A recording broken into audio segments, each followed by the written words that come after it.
Hurrah! This is the last day, but it is enough. John is to stay in town overnight and won't be out until this evening. Jenny wanted to sleep with me, the sly thing, but I told her I should undoubtedly rest better for a night all alone. That was clever, for really I wasn't alone a bit. As soon as it was moonlight and that poor thing began to crawl and shake the pattern, I got up and ran to help her. I pulled and she shook, I shook and she pulled, and before morning we had peeled off yards of that paper. A strip about as high as my head and half around the room. And then when the sun came and that awful pattern began to laugh at me, I declared I would finish it today. We go away tomorrow, and they are moving all my furniture down again to leave things as they were before. Jenny looked at the wall in amazement, but I told her merrily that I did it out of pure spite at the vicious thing. She laughed and said she wouldn't mind doing it herself, but I must not get tired.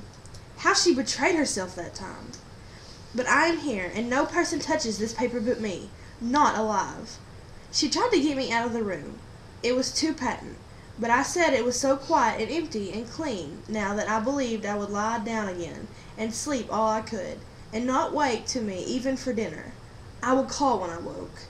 So now she is gone, and the servants are gone, and the things are gone, and there is nothing left but that great bedstead nailed down, with the canvas mattress we found on it. We shall sleep downstairs tonight, and take the boat home tomorrow. I quite enjoy the room, now it is bare again. How those children did not tear about here. This bedstead is fairly gnawed, but I must get to work.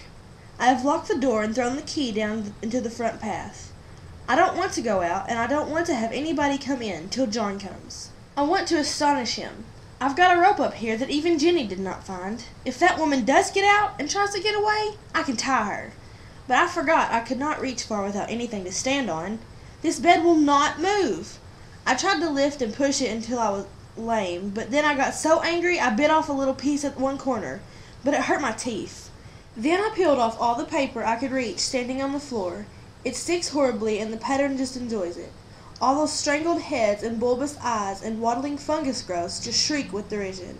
I'm getting angry enough to do something desperate. To jump out of the window would be admirable exercise, but the bars are too strong even to try. Besides, I wouldn't do it. Of course not. I know well enough that a step like that is improper and might be misconstrued. I don't like to look out of the windows even. There are so many of those creeping women, and they creep so fast. I wonder if they all come out of that wallpaper as I did. But I am securely fastened now by my well-hidden rope, and you don't get me out in the road there. I suppose I shall have to get back behind the pattern when it comes night, and that is hard. It is so pleasant to be out in this great room and creep around as I please. I don't want to go outside. I won't, even if Jenny asks me to. For outside you have to creep on the ground, and everything is green instead of yellow. But here I can creep smoothly on the floor, and my shoulder just fits in that long smooch around the wall, so I cannot lose my way. Why, there's John at the door. It is no use, young man. You can't open it. How does he call and pound? Now he's crying to Jenny for an axe. It would be a shame to break down that beautiful door. John, dear, said I in the gentlest voice, the key is down by the front steps under the plantain leaf. That silenced him for a few moments.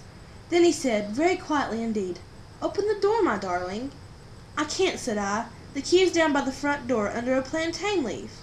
And then I said it again, several times, very gently and softly, and said it so often that he had to go and see. And he got it, of course, and came in. He stopped short by the door. What is the matter? He cried. For God's sake, what are you doing? I kept on creeping just the same, but I looked at him over my shoulder. I've got out at last, said I, in spite of you and Jane, and I've pulled off most of the paper, so you can't put me back in. Now why should that man have fainted? But he did, and right across my path by the wall, so that I had to creep over him every time.